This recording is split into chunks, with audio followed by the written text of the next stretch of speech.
Hello and welcome back to Everyday Writers, your one-stop shop for demystifying the writing process. We're here to be helpful guides on your journey to becoming a published author. I'm one of your hosts, Crystal McQueen. And I'm your other host, Jordan S. Keller. Thank you so much for joining us on today's episode. We're going to be discussing query letters, how to write them, resources to make yours the best it can be, and some tips about sending them. But before we dive in, Crystal and I just want to make it known that query writing is very subjective, and what we say today might differ from what you've heard before, but we're going to cover all the important elements that are key to making your query letter shine. Perfect. So the very first thing that we're going to talk about, and this is probably the most essential and universal piece of advice that we can give you about writing a query letter, and that is to be professional. This is not a way for you to shine with, your comedic talents. There, it's like applying for a loan at a bank. Okay. I've got some very fun examples of things not to do in different query letters. These are ones that either I've experienced myself or I've heard other agents and publishers talk about them. But a query letter above all else is a business proposal. You are proposing to do business with an agent. So think of it as going into a bank to apply for a loan or going into a job interview. You wouldn't go in to a job interview and ask your interviewer if they got drunk and had sex last night. That has happened in a query letter. From when you were internship? No. No, okay. No, no, this was an agent that I just heard about a couple of weeks ago that, she said that she got a query letter that said, stop having sex and read my query letter. And it was an absolute no. She didn't even read like the next paragraph. She was done. Oh, That's very cringy. So another example from that same agent is that she got a query that said, queries are stupid. This is pointless. Why should I even write these? Here's a recipe that I really enjoy, and hopefully that whets your appetite. Didn't talk about the book, didn't talk oh about what my they were querying. God. Um, and then there was the one where the guy talked about traveling the world. He's like, I've traveled the world. I've climbed Mount Kilimanjaro. I watched the light die from my lover's eyes as I told her it was over. And also I wrote a book. That probably had nothing to do with hiking Mount Kilimanjaro or It did breaking up. not. It did Oh my not. He actually never talked about the book in the query. They put it up on the screen and we got to read it. So one that I've personally gotten. So I did an internship at a small publisher, God. and I had to read all the query letters first. And it said, I know you've heard things about me, and I'm hoping that you can be mature enough to get past it. In her query letter. It's of course the first thing I did was Google, and I was like, what are you talking about? Yeah. I need to know. Um, and so anyway, I sent it to my senior editor and I was like, what do I do with this? And she was like, well, go ahead and read the piece. And so, you could put things in there that would, make people question or cringe a little Mhm. bit, and it might actually make it, but you've already soured your agent before they even Yeah. read it. You've So. aired out all your dirty laundry right in front of them. Yeah. So, I mean, the key takeaway in this is that it's a job application. It is a business proposal. Be professional. This is not your time to be funny. You don't know that your agent is going to have the same humor as you. And that's not actually going to make you stand out in a good way. Yeah. Yeah. And I So, feel like query letter writing, it's not all press is good press in that situation. Like you you only want to stand out for the good things. yeah. Uh, So, what's your process for writing a yeah. query letter? So we'll get into it in a second, but there's a three-part formula for your letter. First one's your metadata paragraph, second part's your plot, and third part's your bio. And before I start my query letter, I sit down with my main character and I write out who they are, what makes them special, what they want. And then in a separate line, I write what's standing in their way, either a person or an internal conflict. And then the third line is what's going to happen, good or bad, if they do or do not achieve their goal in the beginning. And that just helps me frame my whole story into smaller chunks that are easier to write about. Oh, And what a then, good idea. yeah. And then I take it at a very slow approach. Like I list all my metadata facts one day, and then I do that breakdown on another day, and then I list all my bio facts on the third day. And for me, slowing that process down just helps me see it all easier instead of trying to rush it through. Because in your mind, it's like it's only 400 words. I can do this in an afternoon, when really you should not do it in one single afternoon. No. Yeah. I had to write the middle section. So Mm. kind of like your plot of your book, but I had to write that for my thesis in college. And so Mm. when I got ready to write my query letter, I actually emailed my thesis advisor and I was like, "Thank you so much for making me do this. This made this so much easier." Because that little tiny it was only allowed to be 250 words, and Mhm. just that little bit, I think it took me a week to write. Yeah. So. It's so much easier to write 50, 60, 70,000 words and then trying to break it all down. I had a friend who said she would write her query letter first before she even went to outline, before she went out to write the first draft, because then she knew every plot point she was intending to hit to market the book for. And of course, the query letter could change as she was outlining, or the outline could have changed based on the. I just thought that was a neat approach too, to kind of do it backwards. I would have to rewrite it 1,000 times. I think she had to do it too. But jumping into the format of the query letter, like Crystal mentioned, like you said, it is very professional. So if you go in with a mindset that it's the cover letter, it's the resume for your book, that'll really help. And so, like we mentioned, main structure, you have your main paragraph, your metadata paragraph, which comes first, your body paragraph, which is the plot of your novel, and your bio paragraph to end it all up. And we say 400 words or less, but definitely do not go over a single page. Mm, So starting at the top, that metadata paragraph, your metadata is all the crucial information your agent needs to know right out of the gate. Don't bury it within your letter. Don't flourish it up with flowy words. It should be very straightforward. This includes your genre, your word count, your book's title, and it could be a tentative title if you haven't nailed it down just yet, but something they can refer to the book to. mhm. And then your comparison titles. And then something that can personally connect you to the agent without being creepy. So this can be referencing something from their manuscript wish list, or something you saw in query tracker that they're looking for in terms of like a character or a plot or a world setting. Or it could be a personal connection. Say you've met them at an author conference, or you've met them through a query class online, and you can reference that. But do not deep dive into their personal social medias and be like, I know you have a dog. I also have a dog. That crosses a very personal line. But Uh, but to be fair, like they could have a podcast that you listen to. exactly. You could have taken one of their online seminars. Another one that I used in because I had actually agent personalizations. I have a whole file of them. And Ooh, so it was like when you really like a book that they write, when you really admire, something that they've represented. yeah. One of the agents that I've queried, she was at she promotes women's rights. And so I was like, I really admire this. I didn't even know about this cause, and this is really exciting. Like, I That's definitely relate to perfect. that. So it might help if you're trying to personalize the agent to have a bunch of different types. And then as you're researching the agent, figuring out, oh, like this is this type of personalization versus this. It does make it easier that you don't have to write Mhm. them all from scratch. That is so smart. Yeah. So after I made it, sorry, metadata paragraph, we go on to our plot paragraph, and this is going to be the chunkiest part of that query letter. It tells the main plot of your story, so it needs to include who your main character is. It shows a story progression from the beginning of the book to the climax. You're not spoiling your novel in your query letter. Let me say that again. You're not spoiling your query letter. You're not spoiling your novel in your query letter. Um, so again, start with the beginning, end at the climax, and you want to include like dominoes that tip into each other that get you from that beginning to the climax. Not only does this show that you're able to tell a story, it also lets your agent know what key events are going to be happening. Do, do, do. Yeah, and then Crystal, I think you're going to hop in with some comparison title notes. Yeah. But just with the main character, because you're talking about it needs to end with your climax. It needs to end with a hook, right? Oh, You yes. need something that they need. Like what is the decision that the character is going to have to make?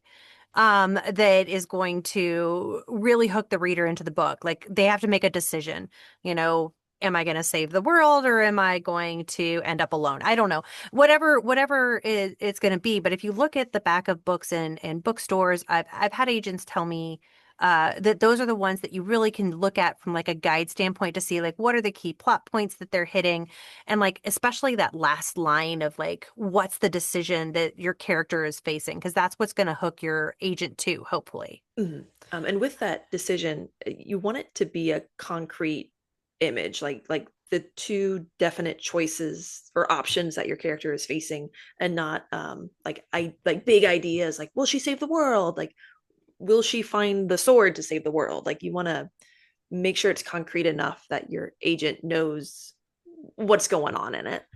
Do you happen to have Failing Gravity right next to you? Like, I hate to put Um, you on the spot. Hold on, it's across from me. Oh, because I know that as she's getting up and knocking everything everywhere. So Jordan does this very well on the back of her book. And I'll ask her when she gets back. But I don't know that that was necessarily in her query letter, but her main character Roman has to make a serious decision in order to progress his character or stay as is. Like he has to make a choice. And we talk about that in books all the time, is that, you know, you have to give your character a choice. So can you read the last, I think it's the last line in your. Yeah. So blah blah blah blah blah. As Akaria's gravity and Roman's fragile bond with Oliver fails, Roman must choose. Will he let Akaria crash, or is there a chance for forgiveness for both his friend and the city? Dun dun dun. Right. So concrete examples, right? She didn't say, is Roman going to save the world or just let it crash and burn? The specific city, the specific friend, the Mhm. specific stakes. And so you want to include that in your query letter as well. So anyway, I thought it was a perfect example. Thank you. I think it's perfect too. So Jordan was talking about the metadata paragraph at the beginning, and we will put this in the description, the actual Mhm. structure that we're talking about here. But in that metadata paragraph, like she said, you need to have your genre. And I do think that that genre is, from everything that I've been told, and again, with Jordan's disclaimers, you're going to hear different things from different people. But I specifically write upmarket speculative fiction, right? And I asked, I was like, do you expect the author to tell you it's upmarket, or do you want to determine that? And the agent was like, absolutely. We look for the keyword upmarket. So if you have a subgenre such as paranormal romance or urban fantasy, you want to make sure that you're being very specific in your Mhm. genre. And then so you have that, you have your word count, and then you have your comp titles. So your comparison titles, the agent uses that to market your book to publishers. They're using those comp titles to say, this book is like these things. It needs to be something in the last 5 to 10 years, but 2 to 3 years is best. That shows that you know your genre, and it also helps publishers really relate to what your book is about. Your comparison titles should not be famous. Please do not use Stephen Oh King. no no Don't no. use J.K. Rowling. Don't use Dean Koontz. You want to use people that are more around like not bestsellers. Like they can't sell another Dean Koontz. Like that is very, very rare. And it's also very rude to consider yourself as a debut author to the level that some of these other authors are. And that's not to say like you'll never be that good, but like you want to be a little humble with these comparison titles. Give yourself room to grow. Yes. Although to be fair, I did use a Pulitzer Prize winning author as one of my comp titles. They're not like a home name though. Like I didn't recognize them when you first told me until you told me the book You title. you didn't know Ishiguro? Mm-mm. And Oh, not until you said the book. no, that's okay. He's also got several of his books are turned into movies. Ooh. Yeah, at least two. He's got Never Let Me Go. It's got like Keira Knightley in it, and oh, the guy and other lady are really famous, and I hate that I don't know their It's names. okay. I don't know actors. And then the other one, which is actually one of my favorites, it's the okay, and now I just blinked on it. So that's what I get for trying to show that I know Ishiguro. But anyway, so we talked about it. It needs to not be famous. It needs, you need to be realistic of like what your comparison is. But another thing is I've heard of agents that will accept movie titles in a very limited basis. Mm-hmm. So if your genre is limited, like political satires, one of your comps can be a movie, but it can't be both. And if you're writing in a more common genre like romance, You can't use movie titles. There's so many romance books out there that you should be able to provide relevant comp titles for such a widespread genre. Um, and so, anyway, okay.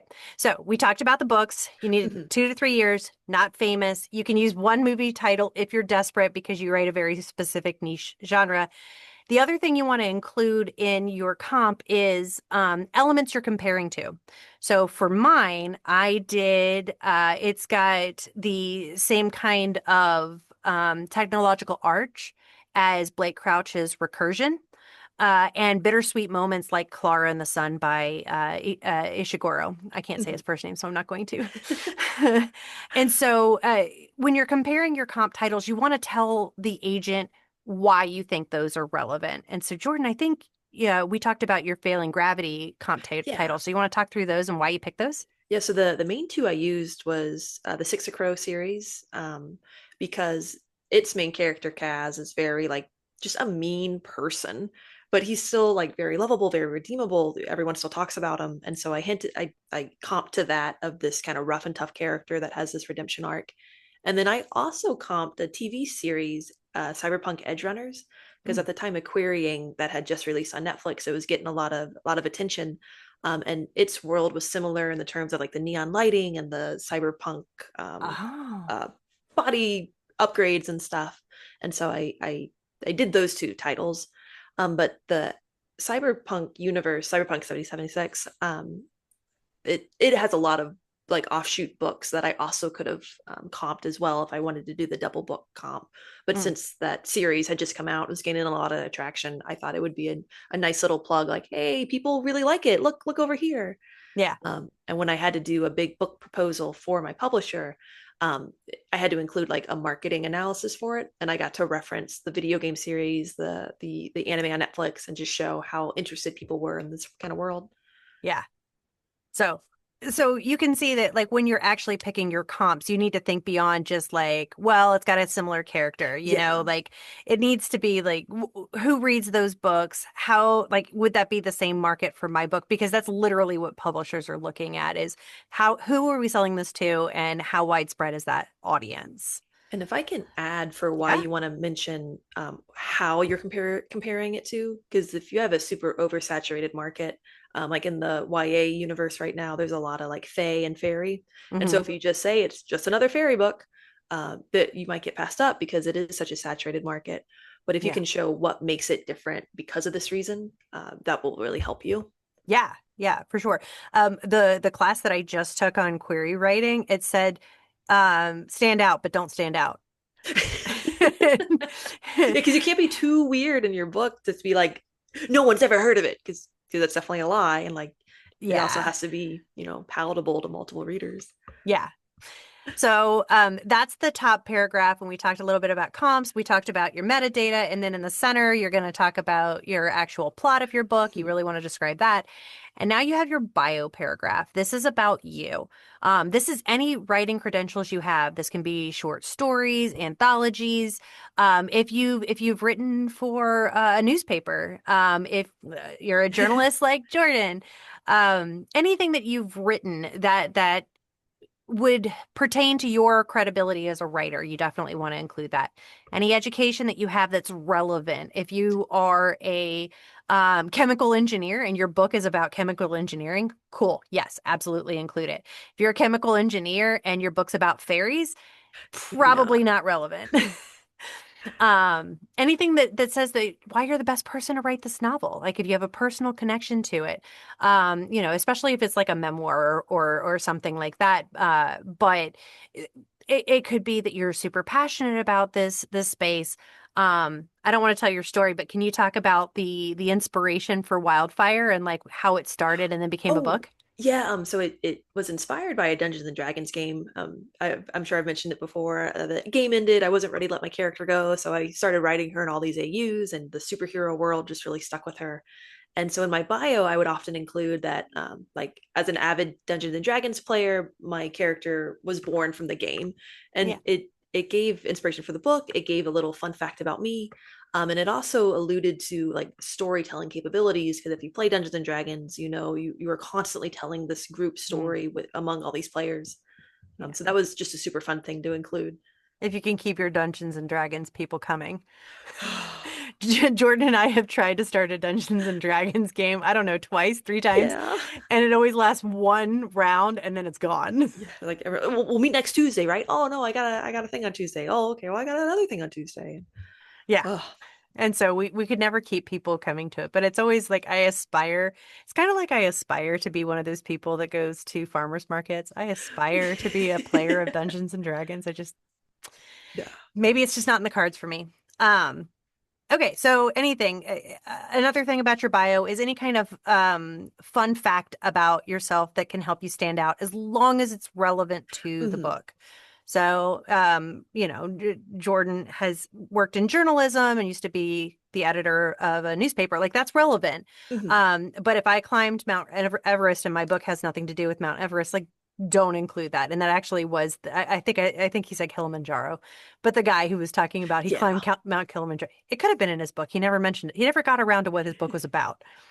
Um, this should not be the longest paragraph. This should Nope. actually be the shortest paragraph in your query letter. You're selling your book, not yourself. And I have been told this repeatedly by agents, like face to face. This is not a secret. If you are a debut author, it is okay to say, I'm a debut author and I live in Minnesota with my three cats. And that Yeah. can be your bio. And that is totally fine. That is not going to preclude you. It doesn't give you a leg up if you have an MFA. I have an MFA, but that doesn't give any extra credence to me Mm. whatsoever. It's just relevant to my writing. And then last thing, if you have a website or social media handles that are relevant, so if you have a cooking website and you're selling a fairy book, it's not Maybe relevant. not. But a You cooking don't, website for your cooking book. yes. Yeah. Well, actually, that would be really instrumental. But we're only talking about fiction query letters here. We're Yeah. not talking about nonfiction book proposals. So, yeah. Yeah. So just a couple concrete or a couple things to remember. Concrete examples in your query letter. Try to stay away from the vibes and big imagery and focus on concrete things that are happening within your novel. So instead of her husband betrayed her, well, how did the husband betray her? So her husband sold her out through a project at work or something. Um, when you're writing your query, do not include every character in your book. Try to keep it to just your main character, the antagonist, a love interest if there's a romance, or if there's a side character that is critically important to the main plot. Mhm. Otherwise, try to make it sure that it's just about your main character. And then whatever you don't say in your query letter, your agent might infer it. So if you hint that there might be a romantic element, but there's no romance in the novel, then then make sure that you're not even hinting at it in the book. Um, or I'm sorry, hitting at it in your query letter. Yeah. So that's why those concrete examples are very important. Yeah. And then recap with our format, it's your metadata paragraph, which includes all your information, your comp titles, genre, word count, title, your plot paragraph, which is your starting point to your climax, and then your author bio, which is why you're the person that should be writing this book. And like Crystal mentioned, that will be down in the show notes below that you can reference. Yeah. And then the other big thing that you send with your query letter is your synopsis. And Crystal, take it So away. you don't always have to send a synopsis. Every agent is different. Some agents want a query letter plus 10 pages. Some agents want a one-line log line. They don't even want a letter, which was shocking to me. Whoa. I had to write that. I had the query letter. I had 50 pages, polished and ready to Yeah. go. I had my synopsis, and they were like, "Give me a one-word pitch for your book or a one-line pitch for your book." And I was like, damn it. I'd be like, oh, I don't even know what my book's about anymore. And so just know that you're going to get, I've had one line pitches, I've had a paragraph pitch. A query letter is almost always needed. Hmm. And then you have the synopsis. A synopsis I have seen to be either 1 to 2 pages, but some agents will limit it to 1 page. So if you can get it into 1 page, that is ideal. I had one agent that said that you cannot send me more than 350 words for your Ooh. synopsis. So I had to edit it, make it a little shorter. So anyway, just keep it in mind that this is like your outline of your book. You are not a creative writer when writing a synopsis. It is Mhm. not eloquent writing. It is those old fifth grade book reports that you hated Oh, writing to say, this is what happened, and this is what happened, and this is what happened, and this is how it ended. You have to tell the ending in your synopsis. So I have had one class that I took that the person told me that she never tells the ending in her synopsis, but she's a writer. Every agent and publisher I have talked to have said, you tell me the ending. I'm not going to read your book to find out the end. I want to know. And so, the class that I took just a week or two ago, that particular agency, they will read your first 50 pages. They don't read your query letter. They read your first 50 pages. If they like it, then they go back and read your query letter and your synopsis. They wow. have an intern reading your query letter. To be clear, they do weed Oh, out the, mhm. The weird don't have, ones. yeah, yes. No, I was that intern. So you got all the weird ones? I only got one. I was Okay. actually like, because whenever I have these sessions, either like conferences or actual one-on-ones with agents or whatever, they always have these horror stories, and I only got one. So Thank anyway, goodness. yeah, I guess. But kind of like Jordan said, a good rule of thumb is to keep your synopsis to three characters. It should be your protagonist, your antagonist, and your key second player. That can be a key antagonist, like a secondary antagonist, Mhm. or it can be your main second character. So for me, it was really hard to choose for that third character because I have two people that Oh. show up a whole lot in my book. Hmm. But if your B story is a romance or some kind of interfamilial conflict or interpersonal conflict, and that's your B story, you might not have space for it, and that's okay. Yeah. So think about you've got the interiority and all the things you're thinking about. That doesn't have to go in your synopsis. You have to hit the beats. You have to hit everything that happens. If that those two people don't get together, your story still happens, Hmm. right? So if it's not dependent, then you don't need to include them. Um, let's see. I'm just making sure I'm saying everything. We had a lot of notes for this episode, you guys. We did a lot of research for this. Remember, this is not the back of your book, okay? It doesn't need to be pretty. It doesn't need, well, it needs to be professionally written. You need to make sure it's got right grammar. You need to make sure that, it actually like strings together as an actual character, like a story arc. Because this is where your agent is going to look and say, I liked the first 50 pages. I'm going to read the synopsis to see if I'm going to like the ending. Hmm. And they want to see that you can actually connect a whole story. So that's what the synopsis is. So it's stressful. It sucks to write. But it's also a really key part that your agent is going to use, and you need to make sure that it's very clean. So I don't know if you want to talk about that because Jordan, I was going to ask you like, what's your favorite part, your least favorite part of querying? Oh, the whole process really, it just, I always feel like a fraud when I'm query letter writing because I'm like, my book is XYZ and it's like this and it's like this and it's got these things in it and then like what if the agent's like, I don't see it. You've lied to me. Uh, And that kind of feeds in that imposter syndrome, I think. I actually felt the opposite. So when I was querying and like, no, sorry, when I was writing it and Mhm. like putting it all together, and it's like, this is awesome. Like, I can't believe I wrote this. And then I sent it out, and then I was like, what if they don't like it? What if they think it's wrong? Like, oh my gosh, like this is bad. Like, Yeah. can I pull those back? Like maybe I need another round of edits on my book, you know? And so I had the absolute opposite of So what's Oh, your favorite part of querying? for me, it's like query writing is the final step. Like it is like the book is done. I'm ready to show it off. I'm ready for the next step, and it's just like this relief. Like I've done it.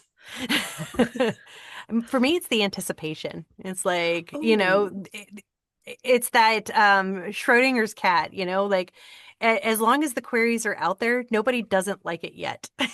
oh my gosh. And so it's the anticipation of the what if possibility. Oh, And that's so so, and sweet. I've gotten hundreds of rejections on short stories. I know it's Mhm. part of the process. But anyway, that was my favorite part was actually sending it out. Ooh. Oh. So to our listeners, please let us know where you're at in your querying process. If you're in the trenches, as they say, if you're just about to get started, we love to hear it down in our comment section below. And we'd also love to hear any advice that you might have for other writers or for us. We are constantly always wanting to learn. Mm. And speaking of learning, there are some resources we want to let you guys all know about that we've used to better our queries and synopsises. The first one is just to read successful queries and synopsises. You will learn great like turn of phrases that you can use. You can see like the structure we talked about. And so before I would start writing queries, I would read a whole bunch of them and just kind of get sort of the song in my head of how to do it correctly. Yeah. And I tell this to every person I ever meet, even if they're not a writer, get your query package professionally edited. That's your query letter, your synopsis, your first 10 to 50 pages. And there are specific editors who just do query edits. You can find them online, Readsy, other editing sites. When I was querying Wildfire for the first like 30, 40 queries I sent out, I didn't have it professionally edited. And afterwards, I started getting more personal rejections, which are a good thing, as harsh as it sounds. I started getting more full manuscript, partial manuscript requests. And so the editor just helps you say what you need to say better. So highly recommend it. You can take online classes, like Crystal said. She had just been on one. We think, oh no, we don't think, we know that Writers Digest does one every year. You can go to writing conferences that offer query reviews. Sometimes you have to pay for those, so just be prepared. We don't want any of our listeners to leave us, but there is a super great query writing podcast called The Shit No One Tells You About Writing. Mhm. Every other week, they break down submitted query letters and discuss what works for them as agents. It's two agents and a writer who run the podcast. So what works for them, what doesn't work for them, how they would improve it, and they go line by line edits on it. So super, super helpful. And then there's also Writing Excuses with Mary Robinette. That's one of Crystal's favorite. Yeah. That's yeah, they cover a lot more than just query writing, but they are so in depth with all their knowledge. Yeah. And we are running out of time, so I am going to go through this a little bit quickly, but I will actually, we'll both post this on our Instagram so you can check this out as well. Yeah. Some of the agent research and platforms that you can use, there's Duotrope, there's Poets and Writers, Query Tracker, and Publishers Weekly. Make sure you're researching your agent. Check out their website, check out their manuscript wish list, Twitter, Google Books, any kind of thing that you can find that will actually also help you personalize those query letters to them. Make a list of your agents, mark them off as you're sending them out. I use a Google Sheet. You can use those notebooks that we're always buying, right? Because I know you guys all have 1,000 of them like I do. I have a cabinet full of empty notebooks. And like you're going to get rejections and that's okay. So make sure that you're taking those very, very seriously. So if an agent tells you that you're meandering, your plot's meandering, something about your character that you didn't like. Actually, Jordan, you had an example for Oh, yeah. yeah. One of I had a partial acceptance on Wildfire, my superhero romance, and it ended up getting rejected, and the agent rejected it and mentioned that I should consider adding in a section where Abigail goes to save someone without a big media presence to let the reader know that why she's in the hero business. And I took that to heart. I added it into the book, and then my next agent also wanted a full request for it because of that scene. So when agents reject you, they're not doing it out of spite. Mm, And so they're in the business for a reason. So take what they're saying into consideration, but you don't have to change your novel based on what one person says, but yeah. just to be open to feedback. And I'm in the early parts of querying for my full novel. And I have received a rejection, and it was a personalized rejection that I really appreciated. And she specifically said I wasn't drawn in as I wanted to be to pursue this project. And to me, that's wonderful feedback. That is telling me that this agent is not as passionate about this project as I am. And remember, your agent has to sell your book. They have to believe in your book. They have to want like people to read your book as much as they wanted to. So you don't want your agent to not be passionate about your book either. So make sure that when, an agent is rejecting you, in my experience, I've never gotten a rude rejection. I've either gotten a form rejection or somebody being kind saying, "Hey, it's just not for me." And just don't take those personally because it's not personal. one last example and then we'll close out. Pride and Prejudice. I know you guys have heard 1,000 times that that is one of my favorite books. But it's also part of the literary canon, right? Like, so it's got, millions of readers, but there are one-star reviews out there. And my absolute favorite is it's just a bunch of people going to dinner and talking. And So it's just, funny. it's so funny. But you know what? That's fine. That's fine. That book is not for them, and that's okay.